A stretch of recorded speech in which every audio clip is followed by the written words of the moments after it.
हरे कृष्ण. 18 दिवसामध्ये भगवद्गीता आपण जी समजून घ्यायची, हा इस्कॉन बँगलोरचा जो उपक्रम आहे, तर या उपक्रमामध्ये तुम्ही सगळ्यांचे मी स्वागत करते. आज आपला 18वा अध्याय आहे आणि आपण आता आज शेवटाकडे पोहोचतोय. तर या प्रवासामध्ये आपण जे बरोबर राहिलं तर एक ही खूप चांगली गोष्ट आहे, खूप आनंदाची गोष्ट आहे. तर आज मी परत एकदा तुमच्या सर्वांचं स्वागत करते आणि आपण अध्यायाच्या सुरुवात करण्याआधी आपण मंगलाचरण म्हणूया. ओम अज्ञानतिमिरान्धस्य ज्ञानाञ्जनशलाकया चक्षुरुन्मीलितं येन तस्मै श्रीगुरवे नमः. श्रीचैतन्यमनोभीष्टं स्थापितं येन भूतले स्वयं रूपं कदा मह्यं ददाति स्वपदान्तिकं. हे कृष्ण करुणा सिन्धो दीनबन्धो जगत्पते गोपेश गोपिकान्त राधाकान्त नमोऽस्तुते. तप्त कांचन गौरांगी राधे वृंदावनेश्वरी वृषभानुसुते देवी प्रणमामि हरिप्रिये. नम ओं विष्णुपादाय कृष्णप्रेष्ठाय भूतले श्रीमते भक्ति वेदांत स्वामी इति नामिने. नमस्ते सरस्वते देवे गौरवाणी प्रचारिणे निर्विशेष शून्यवादी पाश्चात्य देशतारिणी. जय श्री कृष्ण चैतन्य प्रभु नित्यानंद श्री अद्वैत गदाधर श्रीवासादि गौर भक्तवृंद. हरे कृष्ण कृष्ण कृष्ण हरे हरे, हरे राम राम राम हरे हरे.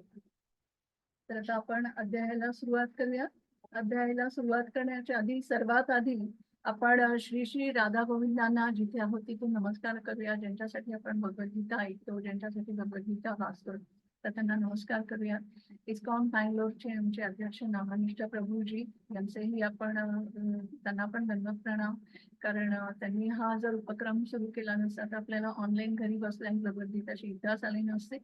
त्याच्यानंतर अन्वया माताजी ज्यांनी मला भगवद्गीता शिकवली त्यांना मी प्रणाम करते. आमच्या मराठी ग्रुपच्या लीडर पूजा माताजी त्यांना मी नमस्कार करते. आणि संपूर्ण टेक्निकल टीम जी आमच्या या प्रोजेक्टच्या मागे असते, ज्यांच्यामुळे ह्या सगळ्या गोष्टी होऊ शकतात, सुरळीतपणे पार पडू शकतात, तर त्यांना मी सर्वांना नमस्कार करते. आणि सर्वात महत्वाचं म्हणजे कृष्ण कृपामूर्ती श्रीला प्रभुपाद यांना आपण दंडवत प्रणाम करूया, ज्यांनी भगवद्गीता इतक्या सोप्या शब्दात आपल्यासाठी लिहिली की आपण त्याचा अभ्यास करू शकतो सगळे. तर आता आपण 18व्या अध्यायाला जाण्याच्या आधी आपण एक रिकॅप घेऊया की आतापर्यंत आपण काय काय याच्यामध्ये शिकलो आहोत मागच्या अध्यायांमध्ये. तर आता याच्यामध्ये ना तुम्हाला सर्वांना एक छोटासा होमवर्क दिलेला आहे. तर आता इथे हे सगळे प्रश्नोत्तर आहेत इथे दिलेले की भगवंत कोण आहे, आपण कोण आहोत. आता हे सगळे अध्याय आपण जे केलेले आहेत तर याच्यामध्ये तुम्हाला माहिती आहे की हा सगळा अभ्यास आपला झालेला आहे. तुमच्याकडे सगळ्यांकडे आत्ताची रेकॉर्डिंग आहे, तर तुम्हाला जर वाटत असेल तर तुम्ही त्याच्यामध्ये रेकॉर्डिंग पण रेफरन्सला घेऊ शकता. आणि हे प्रश्न तुम्ही सोडवायचा प्रयत्न करायचा. एक छोटीशी वही, छोटीशी नोटबुक करा आणि त्याच्यामध्ये हे प्रश्न घेऊन त्याचे उत्तरं सोडवा.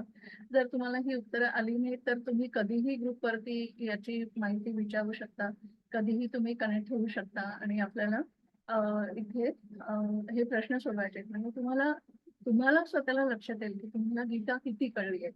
आणि काही अडत असेल तर परत सांगितलं तसं तुम्ही नक्की विचारा. तर आपण आता एक छोटासा मागचा आहे, आपण एक उजळणी म्हणूयात, आपण उजळणी घेऊया की आपण आता या भक्ती मार्ग जो आहे तो सगळ्यात मोठा आणि सगळ्यात महत्वाचा मार्ग म्हणून आपण सांगितला जातो. तर आपल्याला माहिती होतं की आपण अध्याय टोटल आपले 18 घेतलेले. तर पहिले 6 अध्याय जे आहेत ते आपले सगळे कर्मयोग आहेत, नंतर मधले 6 अध्याय भक्तियोग आहेत आणि सगळ्यात शेवटचे अध्याय आहेत ते ध्यानयोग आहेत, ज्ञानयोग. तर त्याच्यामध्ये भक्ती मार्ग हा सगळ्यात महत्वाचा आहे म्हणून तो आपण मध्ये घेतलेला आहे. जसं सँडविच मध्ये आपण बघितलं होतं की आपण त्याच्यामध्ये मध्ये ठेवतो, जे त्याचे भाजी असते, जे काही त्याच्यामध्ये सारण भरलेलं असतं ते मध्ये असतं, कारण आपण ते जपून ठेवतो. जसं हिऱ्याची अंगठी असेल तर आपण ती डबीमध्ये ठेवतो. तर डबीमध्ये आपण का ठेवतो, तर ती सुरक्षित ठेवण्यासाठी, ती महत्वाची आहे म्हणून. तर हा भक्तियोग जो आहे त्यांनी आपण कृष्णाकडे जास्तीत जास्त लवकर पोहोचू शकतो आणि तो महत्वाचा आहे म्हणून तो मध्ये असतो. तर याच्यामध्ये आपण सगळ्यात सुरुवातीला कृष्णाची 6 ऐश्वर्य बघितली होती. तर कृष्णाला आपण सगळ्यात मोठा का म्हणतो, पुरुषोत्तम का म्हणतो, तर कृष्णाकडे जी ही 6 ऐश्वर्य आहेत ती इतकी मोठी ऐश्वर्य दुसऱ्या कुणाकडेही नाही. कृष्णांची सुंदरता, त्यांच्यामध्ये नावामध्ये सुंदरता आहे. तर कृष्ण म्हणजे जो आकर्षण घेतो आपल्या सगळ्यांना, जो सुंदर आहे, सगळ्यांना आकर्षण करून घेतो त्याच्याकडे. त्याच्यानंतर कृष्णाची श्रीमंती आपण बघितली, आपण विभूती योग मध्ये बघितले. सगळे ग्रह, सगळे प्लॅनेट, सगळे त्यांनी निर्माण केलेले सगळे ब्रह्मांड, ह्याच्या सगळ्यांचं ब्रह्मांड नायक आपण म्हटलेलं आहे की त्यांच्यासारखी बरोबरी कोणीच करू शकत नाही. ही कृष्णाची श्रीमंती आहे.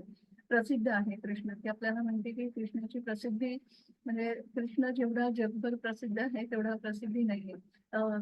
ज्ञानामध्ये कृष्णाची बरोबरी कोणी करू शकत नाही, कारण आपल्याला बघितलं भगवद्गीतेमधून इतकं सगळं ज्ञान दिलेलं आहे, संन्यास आहे. या सगळ्या गोष्टी ज्या आहेत त्या कृष्णाच्या ऑप्युलन्सेस म्हटले जातात, म्हणजे त्यांचे ऐश्वर्य म्हटले जातात. तर ही सगळी ऐश्वर्य आतापर्यंत आपण बघितली आहे. आता भगवद्गीतेमध्ये महत्वाचे कुठले विषय आहेत तर 5 आहेत. तर आपण हे बघितलंय की सगळ्यात पहिल्यांदा ईश्वर असतो, प्रकृती असते, जीव असतो, काळ असतो आणि कर्म असतं. हे 5 विषय आपण बघितलेले आहेत. तर ईश्वर म्हणजे कृष्ण आहे, प्रकृती आपल्या शेजारचे सगळं आपल्याला जे आजूबाजूला जे दिसतो निसर्ग आहे, प्लस त्याच्यामध्ये 3 गुण पण आपण शिकलेलो आहोत. श्रीकृष्णाचं दुसरं रूप काळ आहे आणि जीव म्हणजे आपण असतो. तर जीव म्हणजे आपण आणि जे काय प्राणी मात्र आहेत ते, आणि कर्म प्रत्येक माणसाने आपापलं कर्म केलं पाहिजे. त्याच्यानंतर आता ह्याच्यामध्ये युद्ध न करण्याबद्दल आपण सगळ्यात पहिल्यांदा बघितले की जेव्हा भगवद्गीतेची सुरुवातच करत होते तर जेव्हा अर्जुन कृष्णाला म्हणतो की युद्ध करायला तयार नाहीये, त्यावेळेला कृष्ण त्याला ही भगवद्गीता सांगतो आणि सगळ्यात शेवटी अर्जुन तयार होतो. तर त्याची सुरुवातच अशी होते की तो 5 कारणं देतो आणि सांगतो की मी युद्ध करणार नाही. म्हणजे त्याच्या समोर आता सगळे नातेवाईक असतात, त्याच्यामुळे सगळ्यांची दया, हे 5 कारणं आपल्याला माहिती, दया आहे, त्याच्यामध्ये आनंद नाही, पाप होईल माझं, नंतर कौटुंबिक परंपरा सगळी नष्ट होईल. आणि त्याच्यामध्ये आपण बघितलंय की जो गोंधळ असते तो निर्णय घेऊ शकत नाही सगळ्यात शेवटी, तर अनिर्णय म्हणजे अनिर्णय घेऊ शकत नाही तो आणि त्याचा गोंधळ होतो. तर आपण ह्या सगळ्या गोष्टी बघितल्या नाही की म्हणजे माझ्या नातेवाईकांना मारून मला काही आनंद मिळणार नाही, मला पाप लागेल. तर सगळे सगळेजण त्याच्यातले महत्वाचे व्यक्ती जर सगळे मृत्यू पावले तर मग नंतर कौटुंबिक परंपरा किंवा मग हे श्रद्धा वगैरे, श्राद्ध वगैरे या गोष्टी कोण करणार, आणि मग सगळाच गोंधळ होईल, स्त्रिया बाहेर येतील, मग त्यांचं रक्षण कोण करणार. ही सगळी अशी अवांछित संपत्ती निर्माण होईल आणि मग सगळं देशामध्ये सगळं म्हणजे मग असं गोंधळ पसरेल आणि सगळं परंपरा नष्ट होतील आणि सगळ्यात शेवटी म्हणजे ह्या सगळ्या गोष्टींमुळे त्याचा गोंधळ होतो आणि तुम्ही युद्ध करू शकत नाही. तर ह्याच्यामध्ये अर्जुनाने युद्ध का जिंकले हे पण आपण कारण बघितलेली होती की आता अर्जुनाने युद्ध जिंकायचं कारण म्हणजे एक तर ते कुरुक्षेत्र हे धर्मक्षेत्र असतं, जिथे अनेक होम यज्ञ सगळे केलेले असतात पासून, त्याच्यामुळे ते धर्मक्षेत्र असतं. त्याच्यानंतर आता त्याच्याकडे जो अर्जुनाकडे रथ असतो, तो अर्जुनाचा रथ हा दैवी रथ असतो, त्याला अग्निने हा रथ लिहिलेला असतो. आणि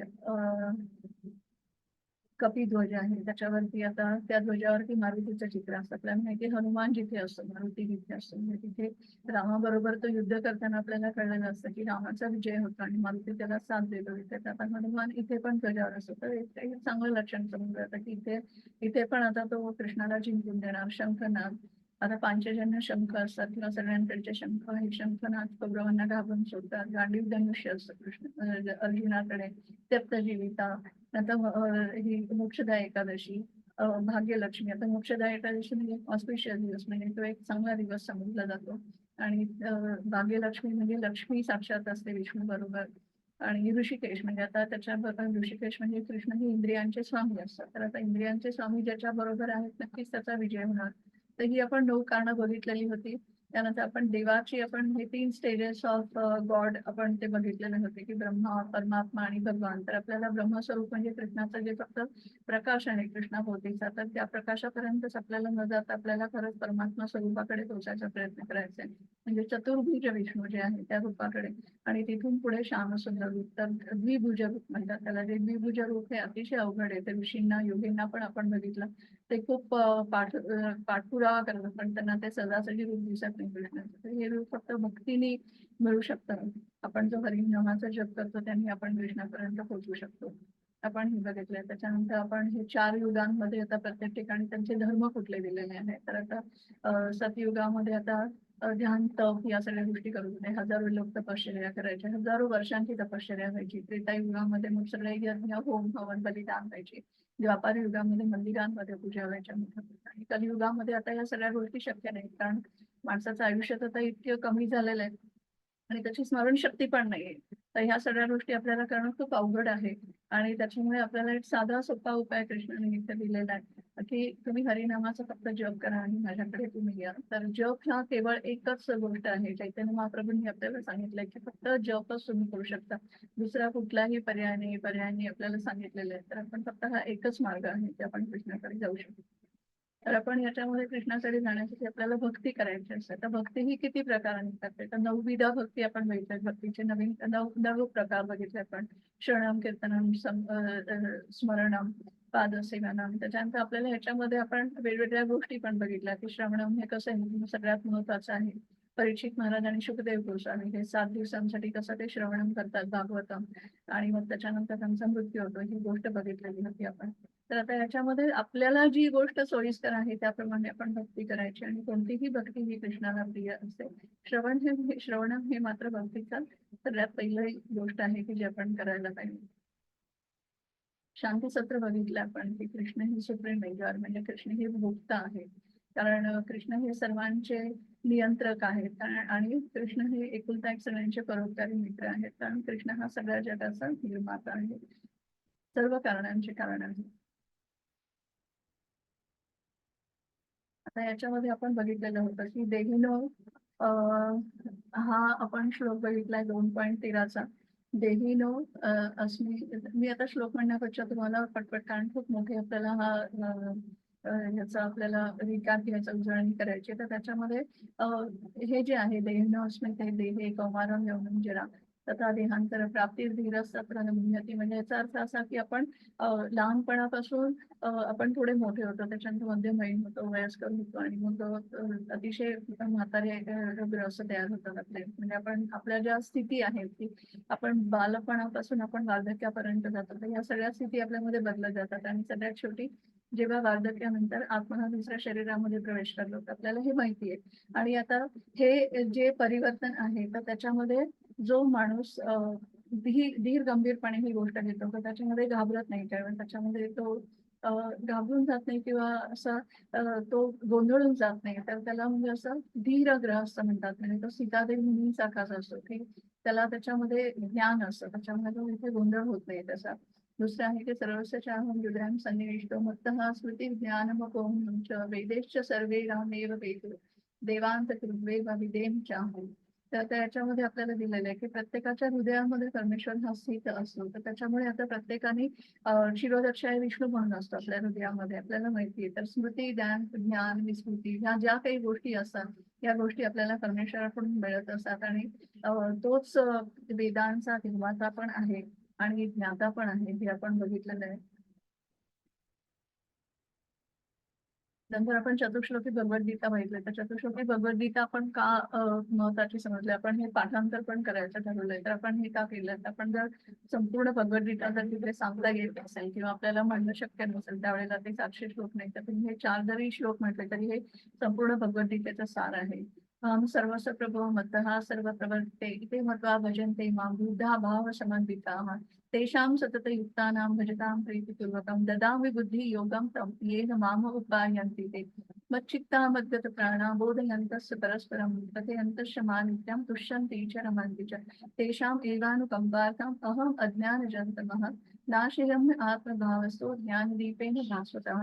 जो म्हणजे माझी, आता इथे कृष्णाने थोडक्यात असं सांगितलं की जो माझी सेवा करतो, जो माझं सतत चिंतन करतो, तर माझं त्याच्यावर प्रेम असतो, तो माझा भक्त असतो. आणि त्याला मी तो सगळ्या मित्रांमध्ये, त्याच्या भक्त मित्रांमध्ये, भक्तांमध्ये तो सतत माझ्याविषयी बोलत असतो. माझ्या गोष्टी तो एकमेकांना सांगत असतो, आणि ते अतिशय आनंदी होतात त्याच्यामुळे. आणि अशी जी लोक असतात जे माझी सेवा करतात, तर त्यांना मी काय करतो, तर त्यांच्या हृदयामधल्या अज्ञान हे मी मिटून टाकतो.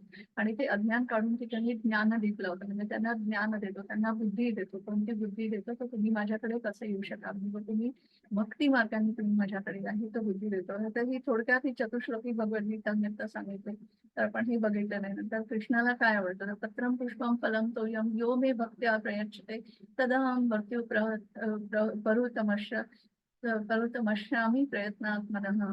तर आता ह्याच्यामध्ये आपल्याला सांगितलेलं आहे कृष्णाने की मला काय आवडतं, तर कृष्णाला तुम्ही काय देऊ शकता. तर तो इतका ब्रह्मांड नाही ते, पण तुमच्याकडून काय तुम्ही त्याला देऊ शकता. पत्रम पुष्पम फलम तोयम, ह्या 4च गोष्टी तुम्ही कृष्णाला द्यायच्या. आणि प्रेमाने द्यायचे आपण, भक्तीने आणि प्रेमाने आपण घेऊ शकतो. पत्र म्हणजे तुळशी पत्र द्यायचं, ही फुलं पहा, पारिजातकाची फुलं आपण काल बघताना स्लाइड मध्ये बघितलं होती. फळं पहा, पाण्यामध्ये तुळशी पत्र देऊन हे सगळं तुम्ही कृष्णाला अर्पण करू शकता. मन्मना भव मद्भक्तो मद्याजी माम नमस्कुरु माम ऐश्वर्यसी युक्त्वेव आत्मान मत्परायणः. तर आता याच्यामध्ये कसं सांगितलं की तुम्ही मला सतत माझी भक्ती करा, मला नमस्कार करा. हे जर तुम्ही सतत जर माझ्या बरोबर करत राहिला, तर माझे जर चिंतन केलंय, तर माझं नमन केलं, माझा नमस्कार केला, आणि हे सगळं तुम्ही करण्यामध्ये जर माझं हे जर सतत जर तुम्ही आयुष्यभर करत राहिला, तुम्ही नेहमी करत राहिला, तर तुम्ही मला प्राप्त व्हाल, तुम्हाला मी प्राप्त होईल.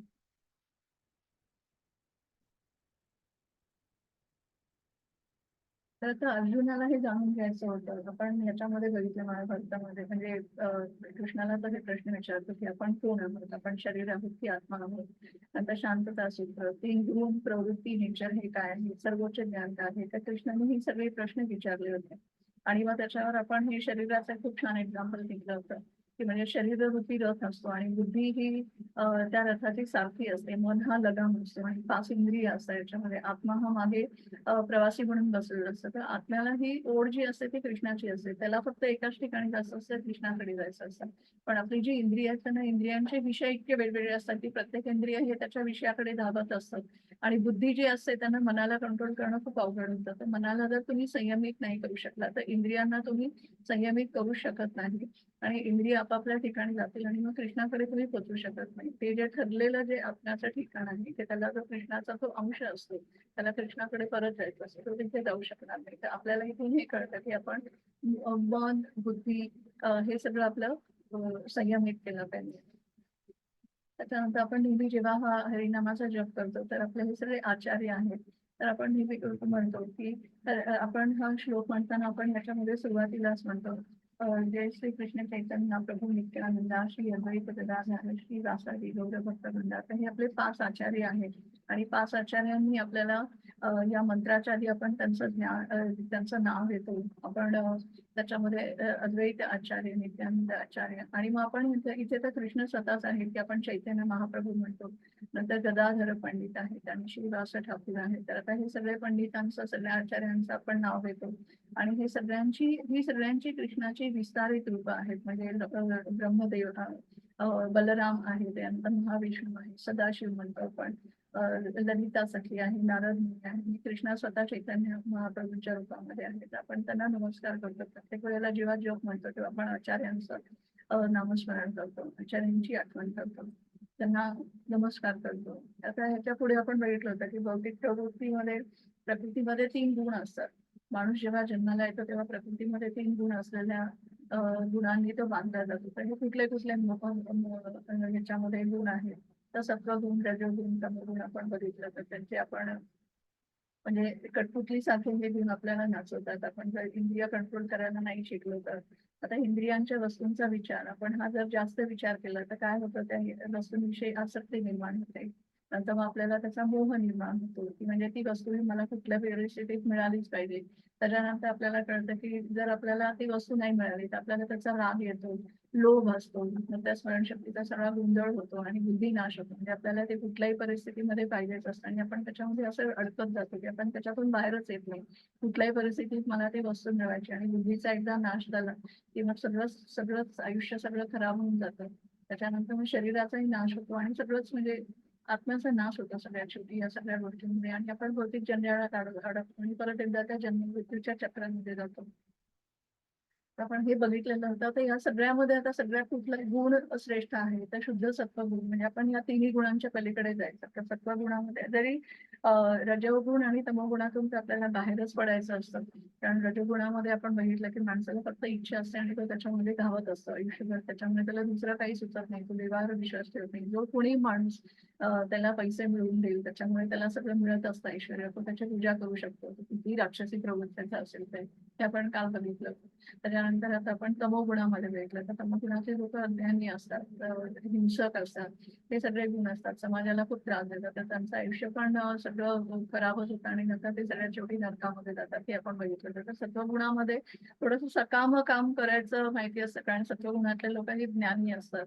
त्याच्यामुळे ते ज्ञानाने काम करतात. पण आपल्याला सत्वगुणाच्या पण पुढे जायचंय, कारण आपल्याला कुठली इच्छा नाही ठेवायची, फळ नाही ठेवायचं याच्यामध्ये. सत्वगुणामध्ये सकाम काम पण केलं जातं, कारण म्हणजे त्याच्यामध्ये मनुष्याला भक्ती जरी करायची असेल तरी कुठेतरी एक मनात असतं की मी हे केलं की हे होईल, हे केलं की हे होणार नाही. पण असं आपण शुद्ध सत्वगुणामध्ये हे काहीच नसतं. शुद्ध सत्वगुणामध्ये आपण संपूर्णपणे आपण जे कार्य करतो ते कृष्णासाठी करतो आणि त्याचं फळ पण कृष्णाला देतो, आणि आपण या भक्ती मार्गामुळे आपण कृष्णाकडे जाऊ शकतो. तर आता आपण काल गिगो पण बघितलं होतं, good in good out, garbage in garbage out. म्हणजे तुम्ही जसं आयुष्यामध्ये गोष्टी ग्रहण करा, तुम्ही ते जे काही तुम्ही शिकाल त्या गोष्टींमधूनच तुम्ही जसं बाहेर तुमची जी वागणूक असेल त्या तुमच्या शरीरामध्ये जसं तुम्ही वागणूक घेणार आहेत असेल. तुम्ही जर चांगलं शिक्षण घेतलेलं असेल तर तुम्ही बाहेर चांगलं बोलू शकता. तुम्ही जर वाईट शिक्षण घेतलं असेल, वाईट संस्कार असेल तुमच्या, तर तुम्ही बाहेरही तसंच वागू शकता. तर त्याच्यामुळे आपण हे चांगलं नेहमी आतमध्ये आपल्या ज्या गोष्टी घेतो त्या नेहमी चांगल्या घ्यायला पाहिजे. आपण राक्षसी प्रवृत्तीचा प्रभाव कसा करावा, आपण हे बॅलन्सिंग काल बघितलं होतं की आपल्या मनामध्ये आता दैवी आणि असुरी शक्ती, आपण दोन्ही शक्ती काल बघितल्या होत्या, दैवी गुण आणि असुरी गुण.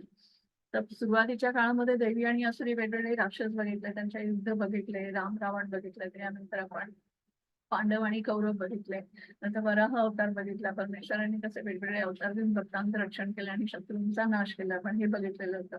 आता हे सगळं बघण्यामध्ये आपण एक बघितलंय की असुराचा हा शेवटी पराभवच होतो, जे असुरी गुण असतात. तर त्याच्यामुळे आपण दैवी गुण आणि असुरी गुण, आता कलियुगामध्ये काय झालं की दुसरा शत्रू बघायची गरजच नाही, की दोन्ही गुण हे आपल्यातच असतात.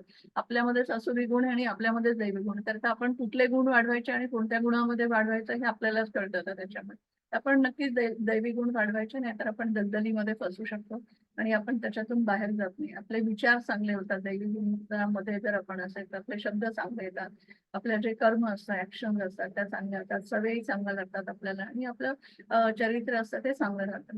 आपण दैवी गुण हे जास्तीत जास्त वाढवायचा प्रयत्न करायचा. इथे परत एकदा दिलंय की कृष्णाला आपण काय देऊ शकतो, तुळशी पत्र, पुष्पफूल, पान, तुळशीचं पान घालून पाणी देऊ शकतो आणि फळं देऊ शकतो. कृष्णाची अपेक्षा आपल्याकडून काहीच नसतात, पण आपण ज्या ह्या 4 गोष्टी देऊ त्या आपण भक्तीने आणि प्रेमाने दिल्या पाहिजे. आता आपले शब्द आपण काळजीपूर्वक वापरायचे. तर आता आपण काल बघितलं की आपण तिथे 2 गोष्टी बघितल्या की वाणी आपण कशी करायची, वाचिक तप आणि शारीरिक तप. तर त्याच्यामध्ये आपण हे बघितलं की खरं सत्य आहे का, आपण जेव्हा लोकांमध्ये बोलतो तर आपण आपली वाणी कशी पाहिजे, की सत्य बोललं पाहिजे. नंतर बोलायचं ते आवश्यक आहे का, ते शब्द चांगले आहेत का, कारण आपण शब्द एकदा बोलले की ते परत घेता येत नाही. आपण ह्याचा खूप विचार करायला पाहिजे. आणि आता आपण काल जसं या अध्यायामध्ये बघितलं तर त्याच्यामध्ये एक महत्वाची अजून एक गोष्ट बघितली की आपण आहाराविषयी पण कृष्णाने माहिती दिली होती. याच्यामध्ये की तुमचा सात्विक आहार घ्यायचा पाहिजे, रजोगुणाची लोक काय आहार घेतात, तमोगुणातलं तर आपण शुद्ध जेवलं पाहिजे, शाकाहारी जेवण घेतलं पाहिजे. कारण परमेश्वरांनी या सगळ्या गोष्टीचा पुरवठा इथे भरपूर प्रमाणात केलाय. दूध, फळं, भाजीपाला ह्या सगळ्या गोष्टी आपल्याला रेग्युलरली मिळतात आणि आपण त्याचं सेवन करायला पाहिजे. कारण आपण जर बाकीचे वेगवेगळे प्रकार जर आपण घेतले, आपण काल बघितलं, तर त्याच्यामुळे आपल्या मनावर, आपल्या शरीरावर काय परिणाम होतात आणि त्याचा परिणाम आपल्या आयुष्यावर जर झाला तर त्याचं बरं वाईट कसे प्रकार होतात आपण हे काल बघितलंय. आपण नेहमी शुद्ध आहार घ्यावा, 3 तासाच्या आधी जेवण तयार केल्यानंतर शक्यतो आपण जेवण करावं, ते आपण सगळं बघितलेलं आहे. आपण आहार चांगला घ्यावा, निद्रा चांगली घ्यावी, म्हणजे एक 5-6 तासाची झोप ही पुरेशी होते आपल्याला. त्याच्यापेक्षा जास्त झोप घेतली किंवा आपण तमोगुणामध्ये, रजोगुणामध्ये जातो आणि मग आपल्याला सगळ्याच गोष्टींना उशीर होत जातो. ते आपण काल बघितलंय आपण ह्या सगळ्या गोष्टी. तर आता आपण पुढे जाऊयात. आता हा अध्याय ऍक्च्युली आता आपला हे सगळा रिकाम घेऊन झालेला आहे आणि आता ह्याच्या पुढे आपला हा 18वा अध्याय आता सुरू होत आहे. आपण 17व्या अध्यायाचा हे पूर्णपणे घेतलाय आणि 18व्या अध्यायाकडे येतो. तर आपण श्री श्री राधा गोविंदांना परत एकदा नमस्कार करूया. या अध्यायाचं नाव आहे मोक्ष संन्यास योग. प्रभुपादांना नमस्कार करूयात आपण इथे.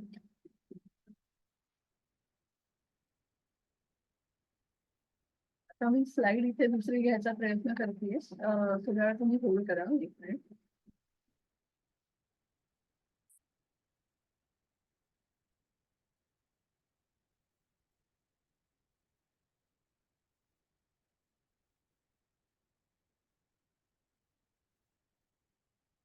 स्लाइड दिसतीये का? मला फक्त एकदा चॅटबॉक्स मध्ये तुम्ही टाकलं तर बरं होईल.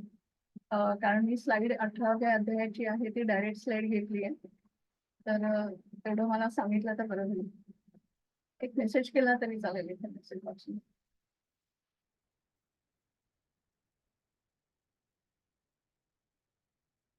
Recording in progress.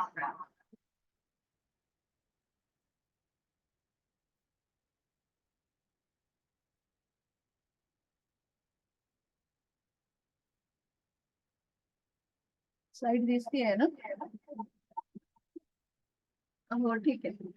तर हा मोक्ष संन्यास योग आहे. 18वा अध्याय आहे, आजचा शेवटचा अध्याय आहे. तर आता इथे पहिला श्लोक आहे. श्रेयान् स्वधर्मो विगुणः परधर्मास्नु दुष्टितात् अनुष्ठितात् स्वभावनियतं कर्म कुर्वन्नाप्नोति किल्बिषम्.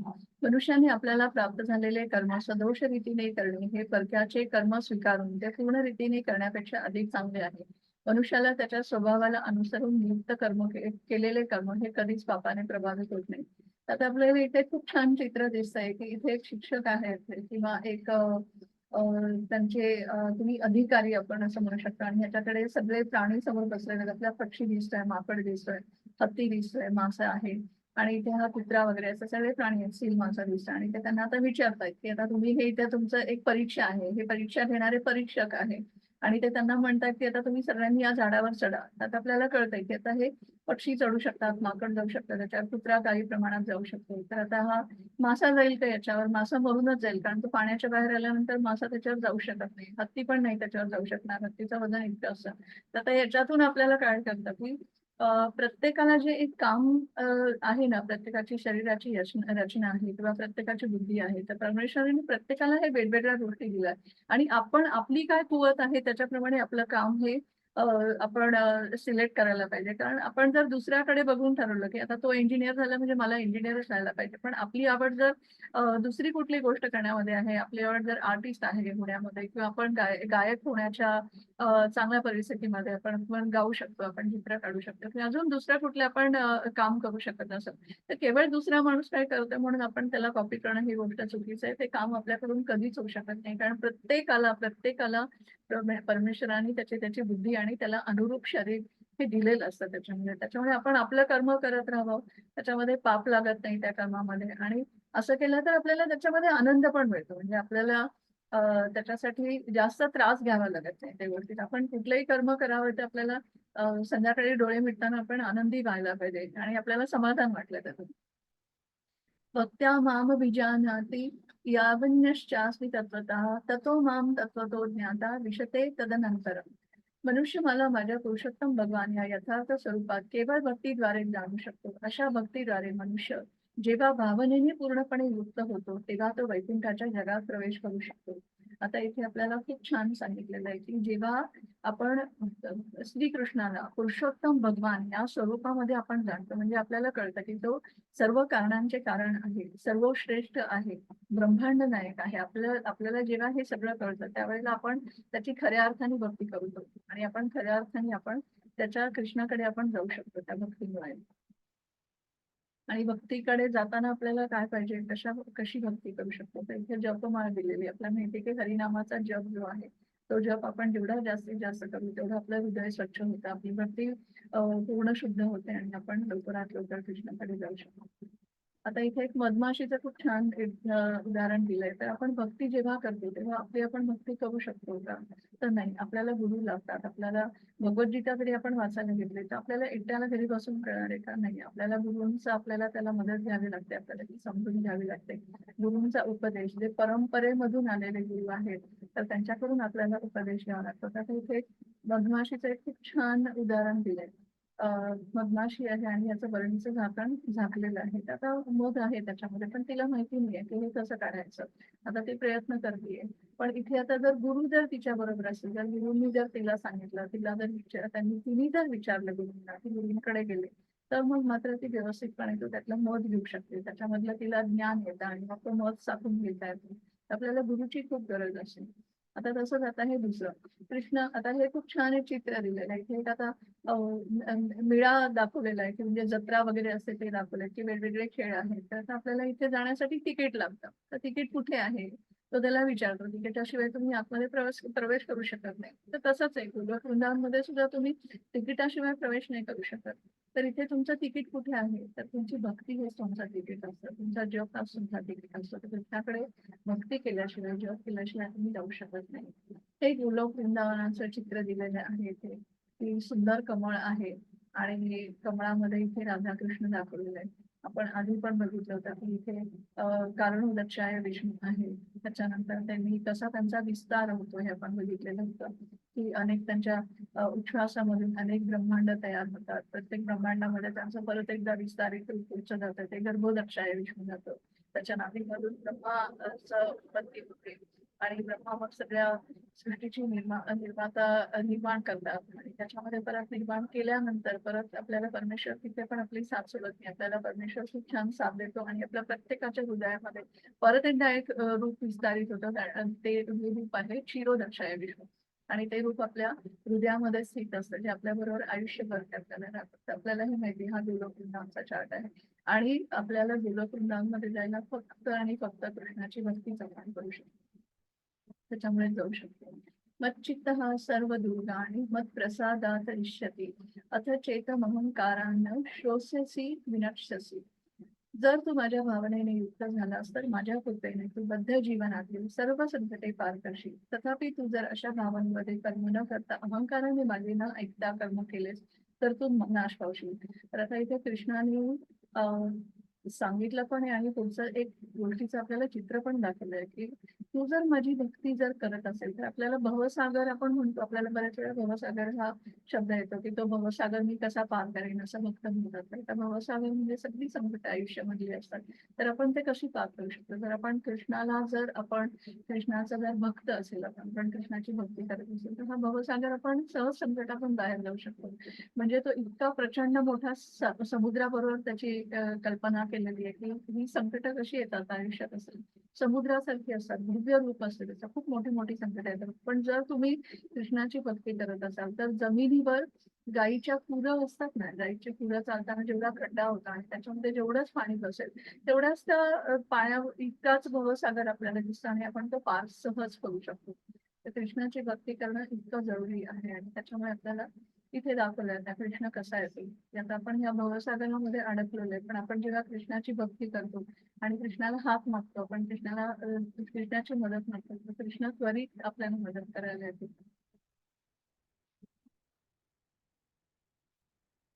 ईश्वरः सर्वभूतानां हृदयदेश अर्जुन तिष्ठति ब्राह्मयन्स ब्राह्मयन् सर्वभूतानि यंत्रारूढानि मायया. हे अर्जुन, परमेश्वर प्रत्येक जीवाच्या हृदयात स्थित आहे आणि तो सर्व जीवांचे भ्रमण निर्देशित करीत आहे. हे सर्व जीव मायेने बनवलेल्या यंत्रावर आरूढ आहेत. आता हे इथे खूप छान दिलेलं आहे की हे सगळे प्रत्येक हृदयामध्ये परमेश्वर आहे. प्रत्येक व्यक्तीच्या हृदयामध्ये, मग तो कुत्रा असू दे, मांजर असू दे, तो माणूस असू दे, योगी असू दे. आणि ते आता खाली हा पण श्लोक दिलेला आहे. सर्वस्वचाहं हृदयी सन्निविष्टो मत्तः स्मृती ज्ञानं पोहनं च वेदैश्च सर्वरहमेव वेद्यो वेदांत कृत वेद विदेव चाहं. तर आता इथे इतकं छान एक्सप्लेन केलेलं आहे कृष्णाने की इथे सगळ्या प्रकारचे, जरी आता हे प्राणी असेल, योगी असेल, आपण बघितलं तर प्रत्येक हृदयामध्ये स्थित आहे तो परमात्मा आहे हे आपण जाणलं पाहिजे. आपल्या प्रत्येकामध्ये आपण समानता ठेवल्या पाहिजे. हा उच्च आहे, हा नीच आहे, हा चांडाळ आहे, हा प्राणी आहे, हे पुत्र आहे, असं नसतं. आपण त्या समोरच्या व्यक्तीमध्ये बघताना आपण त्याच्यामधला परमात्मा बघितला पाहिजे. त्याच्याही हृदयामध्ये कृष्ण असतो आणि आपल्याही हृदयामध्ये कृष्ण असतो. आणि आपण हे बघितलंय की माझ्यापासूनच आता ह्याच्यामध्ये वेदांची, आपण 15.15 आधी पण हा श्लोक बघितलेला होता की माझ्यापासूनच वेदांची निर्मिती झाली आहे, मीच वेदांचं ज्ञान आहे हे आपल्याला सांगितलेलं आहे. आणि हे हे आपल्याला सर्वांना कळलं पाहिजे. हे ह्याचं जेव्हा आपल्याला ज्ञान होतं तेव्हा आपण कृष्णाकडे जातो. हे खूप महत्वाचं आहे. त्याच्यानंतर आता इथे एक दाखवलंय की मॅन हे मशीन दाखवलं, म्हणजे आपलं शरीर असतं त्या शरीरामध्ये हे सगळं असं यंत्रासारखं असतं शरीर आपलं, की परमेश्वराने त्याची निर्माण त्याला इतकं सुंदर केलेलं आहे की आतमधलं शरीर आपलं सगळ्या गोष्टी व्यवस्थित आहे. आपण श्वास घेऊ शकतो, आपल्याला अन्न पचन होऊ शकतं, आपल्यामध्ये मेंदू असतो, तर प्रत्येक गोष्टीची व्यवस्था अगदी व्यवस्थित केलेली आहे. पण आपल्याला आतमधल्या शरीरापेक्षा आत्मा पण असू शकते, पण आपल्याला ह्या सगळ्या आत्मा वगैरे या गोष्टीपेक्षा आपण काय करतो, आपण बाह्य स्वरूपाकडे आपण जास्त लक्ष देतो. प्रत्येकाला बाहेरचं शरीर आहे त्याला, तर तसं नाही. तर आपण प्रत्येकाच्या हृदयामध्ये असलेला परमात्मा आहे त्याला ओळखून घेतलं पाहिजे, त्याच्याशी आपण चांगले वागलं पाहिजे, आपण त्याच्यामध्ये भेद नाही केला पाहिजे. आणि हे सगळं जाणून घेण्यासाठी आपण गुरूंकडे आपण नेहमी जायला पाहिजे, गुरूंना शरण जायला पाहिजे. आपल्याला हे जे ज्ञान मिळतं ते सगळं गुरूंकडून मिळतं, कारण आपल्याला आपण गुरूंना शरण जाण्याची खूप गरज असते. तर इथे आपण गजेंद्राची आधी एकदा गोष्ट बघितली होती, पण मी अगदी थोडक्यामध्ये इथे सांगते तुम्हाला की गजेंद्र जो असतो तो हत्ती जो असतो तो जमिनीवर खूप शक्तिमान प्राणी म्हणून समजलेला असतो की हत्तीच्या इतकं शक्ती कुणामध्येच नसते. पण एकदा काय होतं तो त्याच्या कुटुंबाबरोबर एका तळ्यामध्ये जातो विहार करायला, आणि पाणी हे हत्तीला खूप आवडतं आणि तळ्यामध्ये त्याच्या कुटुंबाबरोबर पूर्ण विहार करत असतो. पण हत्ती हे विसरतो की म्हणजे त्याला तिथेही तो शक्तिवान आहे याची जाणीव असते. नंतर तो अहंकारामध्ये असतो, त्याला परमेश्वराची आठवण नसते. मागच्या जन्मामध्ये तो परमेश्वराची खूप भक्ती करत असतो, पण या जन्मामध्ये तो सगळं विसरतो. त्याला त्याच्या शक्तीचा खूप अहंकार असतो. जेव्हा तळ्यामध्ये जातो तेव्हा एक मगर असते तिथे, आणि तळ्यामध्ये मगर जी असते ती मगर पाण्यामध्ये शक्तिमानच असते. आता मगर त्याचा पाय पकडते, आणि पाय पकडल्यानंतर गजेंद्र म्हणजे हत्ती जो असतो तो खूप बिघडतो, म्हणजे त्याचा पाय ती सोडायला तयार होत नाही. तो खूप प्रयत्न करतो, त्याची सगळी शक्ती लावतो. त्याचे कुटुंबातले लोक असतात ते सगळेजण त्याला मदत करायचा प्रयत्न करतात, पण असं त्याला ते त्याच्यामधून बाहेर काढू शकत नाही. आणि मग त्याच्या लक्षात येतं की नाही, म्हणजे तो त्याचा अहंकार असतो पण त्या अहंकारामध्ये काही होऊ शकत नाही. आणि मग ती मगर त्याचा पाय सोडत नाही, आणि मग त्याला दुःख होतं त्याचं. तो खूप प्रयत्न करतो, आणि जेव्हा आपल्याला माहितीये संकटामध्ये आपल्याला जेव्हा कोणीच आठवत नाही तेव्हा आपल्याला देव आठवतो. सगळ्यात मोठं संकट जेव्हा येतं आणि आपल्याला कळतं की आपल्याला कोणी मदत नाही करू शकत ना, माणसं मदत करू शकतात, मित्र मदत करू शकतो, म्हणजे कुटुंबातले लोक मदत करू शकतात, हे जेव्हा आपल्याला कळतं की कोणी मदत नाही करू शकत आपल्याला, तेव्हा आपल्याला देवाची आठवण येते. तसंच होतं गजेंद्राला. त्याला मागच्या जन्मीमधले त्याच्या तप जे करत असतो, देवाची श्रद्धा करत असतो, ते श्लोक त्याला आठवतात, ती भक्ती त्याला आठवते. आणि मग तो तिथलं एक कमळ घेतो आणि देवाची प्रार्थना करतो. देवाकडे बघून तो देवाचा धावा करतो की कृष्णा तूच मला वाचू शकतो, बाकी कोणी नाही वाचू शकत. आणि आपण बघतो की तिथे गरुडावर बसून कृष्ण येतात आणि कृष्ण त्याला वाचवतात, आणि मग त्याला त्याच्यामधून मगरीच्या विळख्यामधून त्याला बाहेर काढतात त्याचा पाय, आणि मग अशा रीतीने त्याच्यामधून सुटका होते.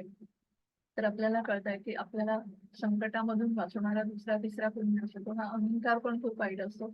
अहंभाव मनामध्ये ठेवला नाही पाहिजे. तुम्ही कृष्णाचा जप करा, कृष्णाला हाक मारा. कृष्णासारखा मित्र नाही, कृष्ण हा परम मित्र आहे. तुम्ही जेव्हा त्याला हाक वर करून कृष्णा म्हणून म्हणाल तर कृष्ण तुम्हाला नक्कीच मदत करेल. फक्त तो तुमचा भक्तिभाव पाहिजे, त्याच्यामध्ये विश्वास पाहिजे. आता इथे 18.65 श्लोक हा एक महत्वाचा आहे. मन्मना भव मद्भक्तो मद्याजी माम नमस्कुर माम ऐश्वर्यसी सत्यम ते प्रति जाणे प्रियोसी. आता आपण हा श्लोक जो आहे तो आपण आधी पण बघितला होता. 9.34 नव्या अध्यायामध्ये पण हा श्लोक आला. तर अतिशय महत्वाचा आहे. सदैव माझे चिंतन कर, माझा भक्त हो, मला भज आणि मलाच नमस्कार कर. याप्रमाणे निश्चितपणे तू मला प्राप्त होशील. मी तुला हे प्रतिज्ञेने सांगतो, कारण तू माझा अत्यंत प्रिय सखा आहे. आणि इथे 9.34 मध्ये हा श्लोक परत एकदा आलेला आहे. तर आपल्याला कळतंय की याचं महत्व काय आहे, की तू कुठेही जायची तुला गरज नाही, तू फक्त माझ्याकडे ये आणि तू निश्चितपणे मला प्राप्त करू शकशील. म्हणजे तू फक्त माझ्यावर विश्वास ठेव, माझी प्रार्थना कर, माझ्याकडे ये, माझा भक्त हो, माझी भक्ती कर. आणि मी तुला प्रतिज्ञेने सांगतो, म्हणजे कृष्णाने फक्त सांगितलं असं नाही तर प्रतिज्ञेने सांगतो. म्हणजे कृष्ण आपल्याला त्याची गॅरंटी देतो की तू माझ्याकडे ये, मी तुझा प्रिय, तू माझा. आणि अर्जुनाला का सांगतो, तर अर्जुन हा सगळ्यात प्रिय भक्त पण असतो आणि प्रिय मित्र पण असतो, आणि म्हणून मी तुला हे सांगतो. तर आपण सर्वांनी लक्षात ठेवलं पाहिजे. इथे आता कृष्ण कसं रक्षण करतो हे आपल्याला दिसतंय की आपण गोवर्धनची गोष्ट बघितली असते की इंद्र गोवर्धन पर्वताची पूजा कृष्ण करणार नाही म्हणून कळल्यानंतर तिथे दिवस रात्र पाऊस खूप पडतो, आणि मग तिथे सगळं पाणी पाणी होतं, प्रचंड पाऊस येतो. पण त्याच्यामध्ये मग आता कृष्ण सगळ्यांचं रक्षण करतो. गोवर्धन पर्वत येतो, त्याच्या करंगळीवर धरून उभा राहतो 7 दिवस, आणि मग त्याच्यामध्ये सगळ्या गोष्टींचं रक्षण करतो. तर कृष्णाची जर प्रार्थना तुम्ही जर केली तर कृष्ण हा तुमचं कधीही रक्षण करतो. आता आपल्याला इथे 4 गोष्टी सांगितलेल्या आहेत की आपण कृष्ण आपल्याला काय सांगतो, तर मन्मना मद्भक्तो मद्याजी नमस्ते. म्हणजे तुम्ही माझा जप करा, हरिनामाचा जप नाही, हरे कृष्ण कृष्ण कृष्ण हरे हरे, हरे राम राम राम हरे हरे. तर हरिनामाचा जप करा. त्याच्यानंतर तुम्ही जो कृष्ण प्रसाद कराल तर तो कृष्ण प्रसाद मला तुम्ही प्रेमाने अर्पण करा. तर तुम्ही आता मद्याजी म्हणजे माझी आरती करा, माझी प्रार्थना करा, आणि तुम्ही मला नमस्कार करा. तर आता या 4 गोष्टी आपण करायला पाहिजेत आणि आपण रोज करायला पाहिजेत. आता इथे नमस्कार करायचे प्रकार दिले. आता दंडवत प्रणाम जो आहे तो आता माणसं करतात, आणि स्त्रिया जे असतात ते पंचांग नमस्कार करतात. याप्रमाणे आपण नमस्कार केला पाहिजे. सर्वधर्म परित्यज्य मामेकं शरणं व्रज अहं त्वा सर्व पापेभ्यो मोक्ष विष्यामि मा शुचः. तर सर्व प्रकारच्या धर्मांचा त्याग करा, केवळ मला शरण घे, मी तुला सर्व पापांपासून मुक्त करीन, घाबरू नकोस. तर आता कृष्णाने इथे खूप छान आपल्याला वचन दिलंय, सांगितलंय की सगळं सोडून, सगळ्या गोष्टी तू सोडून दे, सगळ्याचं जे तुझी आसक्ती आहे त्याच्यातून तू बाहेर ये भौतिकामधून आणि तू मला शरण घे. मला शरण घे तू सगळं सोडून आणि मी तुला पापांमधून सगळ्या काही जी काय तुझी पापं केली, जे काय तुझ्या चुका केल्या मी तुला त्याच्यामधून सगळ्यामधून मुक्त करेन आणि तू घाबरू नकोस, तू माझ्याकडे ये. तर आपल्याला हे खूप छान कृष्णाने सांगितलेलं आहे. आता जो मनुष्य भक्तांना हे परमगुह्य रहस्य सांगेल त्यांना निश्चितपणे शुद्ध भक्ती प्राप्त होईल व अखेरीस तो माझ्याकडे परत येईल, यात मुळीच शंका नाही. त्याच्यापेक्षा मला अधिक प्रिय असा कोणीही सेवक या जगात नाही, तसेच त्याच्यापेक्षा अधिक प्रिय असा कोणी होणारही नाही. आपल्याला जसं कृष्णाने सांगितलंय की जे आता कृष्ण भक्ती आहे, आता भगवद्गीता तुम्ही ऐकली आहे, आता तुम्हाला माहिती आहे तर तुम्ही याच्यातल्या चांगल्या गोष्टी आहात त्या तुम्ही लोकांमध्ये सांगाल, कृष्ण भक्तीच्या गोष्टीचा प्रसार कराल, कृष्णाच्या भक्तीविषयी लोकांना सांगाल, तुमच्या मित्रांना सांगाल, तुमच्या नातेवाईकांना सांगाल. ही जी काही भक्ती तुम्ही जे काय भक्तांना हे परमगुह्य रहस्य म्हटलेलं आहे कृष्णाने, जे आपल्याला सांगितलंय की आत्मा हा आहे. तर आत्मा आणि शरीर याच्यामध्ये काय फरक आहे, शरीर आणि आत्मा हे एक नाहीये. आत्मा हा कृष्णाशी आपल्याला जोडलेला आहे, आपण कृष्णाचे अंश आहोत, जन्मोजन्म आपण कृष्णाबरोबर आहोत, आपण कृष्णाकडे परत जायला पाहिजे, आपण त्याचे अंशच आहोत. हे सगळं आपण हे जे ज्ञान आहे हे ज्ञान जर तुम्ही लोकांना दिलं आणि आपण तिथे कसं पोहोचू, भक्तीने कृष्णाचा जप करायला सांगितलं तर तुम्ही नक्कीच कृष्णाचे खूप अतिशय प्रिय व्हाल. तुमच्या इतका प्रिय दुसरा कोणी व्यक्ती कृष्णाला नाही. आणि मी जाहीर करतो की जो कोणी आपल्या या पवित्र संवादाचा अभ्यास करतो तर त्याच्या बुद्धीने माझी उपासना करतो. तर आता हे जे कोणी कर्तव्य करतं म्हणजे हे जे कोणी काम करतं कृष्ण भक्ती सगळीकडे जे त्याचा प्रसार करतो तर तो त्याच्या बुद्धीने उपासना करत असतो. म्हणजे ही जी भक्ती आहे ना तो बुद्धीने काम करतो हे कृष्णासाठी, कारण ह्याच्यामध्ये ज्ञान असतं. तुम्ही भगवद्गीता वाचा आणि भगवद्गीतेचा प्रसार करता म्हणजे तुम्ही ज्ञानाने प्रसार करताय. आता इथे जप करताना दाखवलंय की जप करताना जप हे खूप आध्यात्मिक रीतीने आपण जप करायला पाहिजे, चांगला जप करायला पाहिजे. जर आपल्याला खरंच मनापासून कृष्णाकडे जायचं असेल आणि आपल्याला मनापासून करायचं असेल तर आपण मोबाईल घेतला, टीव्ही बघतो आणि जप करतो, ते असं नाही चालणार. किंवा आपण खाताना पण जप करतो तर त्या जपाला काही अर्थ नाही, मग तुमच्या कृष्णापर्यंत ती भक्ती पोहोचू पण शकत नाही. तर तुम्ही योग्य जप करायला पाहिजे आणि शक्यतो सकाळी उठून केलेला जप हा जास्त चांगला असतो. 16 माळांचा जप करायला पाहिजे.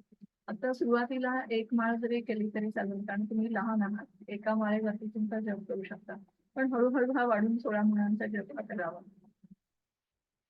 आणि जो श्रद्धा व द्वेष न करता ऐकता तो सर्व पापातून मुक्त होतो आणि पुण्यवान लोक जेथे वास करतात अशा पवित्र जगाला तो प्राप्त करतो. पोपट म्हणून सुखदेव श्रीमद भागवतांचे शिवाकडून ऐकले आणि मुक्त झाले. सुखदेवांनी शिवांकडून श्रीमद भागवत यांचे पोपट म्हणून ऐकले. आता इथे एक छोटीशी गोष्ट आहे की आता शंकरदेव आपण बघतो आणि ते पार्वती मातेला भागवतम सांगत असतात. तर आता हे भागवतम सांगताना काय होतं की तिथे एक जवळ पोपट असतो आणि तो भागवतम सांगताना ते पोपट ऐकतो आणि त्याच्यामुळे अर्थातच ते शंकर म्हणतात आणि अर्थातच आता भागवतांचं श्रवण केलं. आपल्याला माहिती श्रवण ही एक भक्तीचा सगळ्यात मोठा प्रकार आहे आणि मग पुढच्या जन्मामध्ये तो पोपट असतो, त्याला व्यासदेवांचा मुलगा होतो शुकदेव म्हणून आणि तो व्यासदेवांचा मुलगा झाल्यानंतर त्याला व्यासदेवांकडून भागवतम हे त्याचं ज्ञान झालेलं असतं आणि ते ज्ञान तो परीक्षित महाराज किंवा परीक्षित महाराजांना एक ब्राह्मण शाप देतो आणि सांगतो तुमच्या पुढच्या 7 दिवसात मृत्यू होणार आहे. तर त्यावेळेला ते काहीही न करता दुसरं ते श्रीमद भागवतम ऐकायचं ठरवतात आणि 7 दिवस ते श्रीमद भागवतम सुखदेव गोस्वामींकडून ऐकतात आणि ते इतके मोठे ऋषीमुनी असतात आणि भागवताचं जे ज्ञान असतं तर ते यांना देतात, म्हणजे तिथल्या परीक्षित महाराजांना आणि बाकीचे आजूबाजूला जे ऋषीमुनी असतात त्यांना सगळ्यांना देतात. तर आपल्याला कळतंय की श्रीमद भागवतांचं हे जे काय ऐकून घेतात तो पोपटाच्या रूपामध्ये जो तो ऐकून घेतो पोपट मनापासून जो श्रवण करतो तर त्याला मुक्ती मिळते. म्हणजे भागवतम हे इतकं श्रेष्ठ आहे. तर तुम्ही भगवद्गीता, भागवतम यासारखे ग्रंथ जे आहेत ते अतिशय शुद्ध आणि अतिशय देवानी आपल्याला त्याच्यामध्ये सगळं सांगितलेलं आहे. तर तुम्ही ते त्याचं नेहमी श्रवण करा आणि आपल्याला ह्याच्यातून मुक्ती मिळू शकते, आपण पापातून बाहेर जाऊ शकतो. अर्जुन म्हणाला, हे कृष्ण, हे अच्युत, माझा मोह आता नष्ट झाला आहे. तुमच्या कृपेने मला माझी स्मृती पुन्हा प्राप्त झाली आहे. मी आता दृढ आणि संशयमुक्त झालो आहे आणि तुमच्या आज्ञेनुसार मी कर्म करण्यास तयार आहे. तर आता आपण सुरुवातीला बघितलं होतं की सुरुवातीला पहिल्या अध्यायामध्ये कृष्णाला अर्जुन सांगतो आणि वेगवेगळी 5 कारणं देतो. आता पण आपण बघितलं सुरुवातीला की 5 कारणे सांगतो की मी युद्ध करणार नाही. काही झालं तरी मी माझ्या नातेवाईकांना मारणार नाही. पण हा सगळा त्याचा भ्रम असतो. आणि कृष्ण त्याला समजून सांगतो. कृष्ण त्याला ज्ञान देतो की आत्मा आणि शरीर हे एक नाही. त्याच्यानंतर सगळे ते 5 जे त्याची कारणं दिली ती कशी तोडून काढली ते आपण बघितलं की हे सगळं म्हणजे आणि सगळ्यात शेवटी त्याला हे पूर्ण ज्ञान दिल्यानंतर मग अर्जुन म्हणतो की माझा सगळा हा भ्रम, माझा संशय हा सगळा आता निघून गेलेला आहे आणि मी तुमच्या आज्ञेनुसार कर्म करणार आहे. तर आपण या भगवद्गीतेमध्ये अनेक ठिकाणी बघितलं की कृष्णाने कुठेही अर्जुनाला हे नाही सांगितलं की तू माझा मित्र आहे, ठीक आहे, तुला वाईट वाटतं हे तर तू तुझं कर्म नको करू, युद्ध नको करू. नाही, कृष्णाने आपल्याला सगळ्यांना कर्म करायला सांगितलं. तर आपण आपलं कर्तव्य, आपलं कर्म हे आपण केलंच पाहिजे. शेवटी 45 मिनिटांनंतर अर्जुनाने लढण्याचा निर्णय घेतला. तर ही भगवद्गीता जी आहे ती फक्त 45 मिनिट सांगितले, पण त्या 45 मिनिटांमध्ये आपल्याला इतकं ज्ञान हे कृष्णाने दिलंय. तर भगवद्गीता ही सर्वांनी वाचली पाहिजे, सर्वांनी, आणि त्यांचं गुरुकडून ज्ञान घेतलं पाहिजे. परंपरेमधून जे गुरु आलेले असतात तर त्यांच्याकडून ह्याचं ज्ञान घेतलं पाहिजे. आणि आपणही करू शकतं आपल्याला की आपणही आपलं कर्म कर्तव्य हे केलंच पाहिजे. आणि भगवद्गीतेमधून घेणाऱ्या गोष्टी खूप आहेत. आपल्याला त्याच्यामध्ये सगळे गुण कळलेले आहेत. तर आपण आपण काय आहोत, आपल्याला कुठे जायचं आहे हे आपल्याला सगळं आता कळलेलं आहे. तर आपण हे ज्ञान आपण शक्यतो आपणही घ्यावं, ह्याचा वारंवार अभ्यास करावा आणि हे ज्ञान आपण दुसऱ्यांना पण द्या. तर यत्र योगेश्वर कृष्ण यत्र पार्थो धनुर्धरः तत्र श्री विजयोर भूतीर ध्रुवा मतिर्मम. म्हणजे आता इथे आपल्याला हे भगवद्गीतेतला हे शेवटचा श्लोक आहे जो कृष्णाने सांगितलेला आहे. जेथे योगेश्वर कृष्ण आणि महान धनुर्धर अर्जुन आहे तेथे निश्चितच ऐश्वर्य, विजय, असामान्य सामर्थ्य आणि नीती आहे, हे माझे मत आहे. तर आता इथे इतकं सुंदर हे सांगितलेलं की ज्या ठिकाणी हे ऍक्च्युली हा संजय म्हणतो हा श्लोक. तर संजय आणि धृतराष्ट्र असतो. तर संजयनी आता हे सांगितलेलं आहे की जिथे कृष्ण आणि धनुर्धर आहे, अर्जुन आहे, तर तिथे नक्कीच ऐश्वर्य असणार, विजय असणार, असामान्य सामर्थ्य असणार आणि नीती असणार. कारण धर्म असतो जिथे कृष्ण बरोबर असतो. आणि हे माझे मत आहे असं तो सांगतो तिथे. तर जिथे जिथे कृष्ण आणि अर्जुन आहे, जिथे जिथे धर्म आहे, तिथे तिथे विजय नक्कीच मिळणार. आता जीवनाचा धडा आपण काय घेणार, तर जर कृष्ण तुमच्या पाठीशी असेल तर तुम्ही आयुष्यात नेहमी जिंकू शकाल. तर कृष्ण ऋषिकेशच आहेत, आपल्या शरीराचं रक्षण करणारे, आपल्या इंद्रियाचं रक्षण करणारे. आणि कृष्ण हे परमात्मा स्वरूप कृष्ण आहेत. आपण पुरुषोत्तम म्हणतो. आपण कृष्ण हे आदी पुरुष आहेत. म्हणजे कृष्ण हा परमात्मा आहे. प्रत्येक गोष्टीचा जो निर्माता आहे तो कृष्ण आहे. सगळ्या कारणांचे कारण हा कृष्ण आहे हे आपल्याला माहिती आहे. तर आपण आयुष्यामध्ये कृष्णाच्या पाठीशी कृष्ण आपल्याला जर आपल्या पाठीशी असेल आणि आपण कृष्णाची भक्ती सदैव करत असू तर आपण आयुष्यात नक्कीच जिंकू. आता भगवद्गीतेचा संदेश आपल्याला काय मिळाला, तर आपण आत्मा आहोत. कृष्ण ईश्वराचे सर्वोच्च व्यक्तिमत्व आहे. भक्ती सेवा ही पूर्णता प्राप्त करण्याची सर्वोत्तम प्रक्रिया आहे. तर आपल्याला हे कळतंय की आपण मी हे शरीर नाही, आत्मा आहे. नंतर कृष्ण हा ईश्वर आहे, सर्वात श्रेष्ठ आहे. कृष्ण हा निर्माता आहे प्रत्येक गोष्टीचा. आणि कृष्णाकडे जाण्यासाठी भक्ती सेवा हीच करायला पाहिजे. म्हणजे आपल्याला जप हा करायलाच पाहिजे.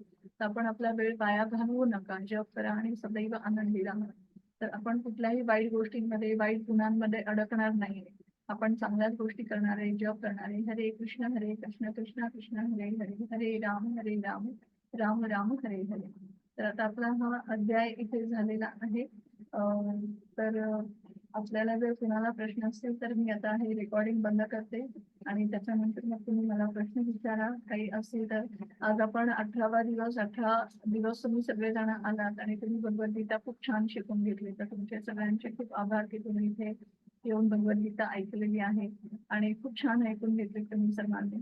तर भगवद्गीता ही कधी सोडू नका. आता तुम्ही जर त्याचा अभ्यास केला तर हा अभ्यास सतत तुम्ही अभ्यास करत राहा. जे तुमचे जवळचे मित्र आहेत, घरचे लोक आहेत, आता तुम्ही जिथे हे काही गोष्टी शिकलात ते करायचा प्रयत्न करा, आचरणामध्ये आणायचा प्रयत्न करा. कारण ज्ञान आपण खूप घेतो पण ते आपल्या आचरणामध्ये यायला पाहिजे. आणि आम्ही सुद्धा इथे 18 दिवस तुम्हाला शिकवताना जर आमच्याकडून आम्ही ही सेवा दिलेली आहे देवासाठी एक, पण याच्यामधून जर आमच्याकडून काही चुकलं असेल, आमच्याकडून काही शब्द चुकीचे गेले असेल, काही बोलताना जर चुकलं असेल तर आम्ही सर्वांची माफी मागतो. तर तुम्ही माफ कराल हे आम्ही असं म्हणतो की तुम्ही माफ करा, म्हणजे आम्हाला याच्यामधून जर काही चुकत असेल तर.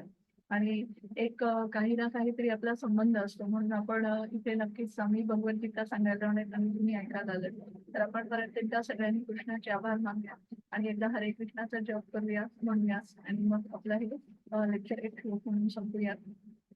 हरे कृष्ण कृष्ण कृष्ण हरे हरे, हरे राम राम राम हरे हरे. वाञ्छाकल्पतरुभ्यश्च कृपा सिन्धुभ्य एव च पतितानां पावनेभ्यो वैष्णवेभ्यो नमो नमः. हरे कृष्ण. हरे कृष्ण.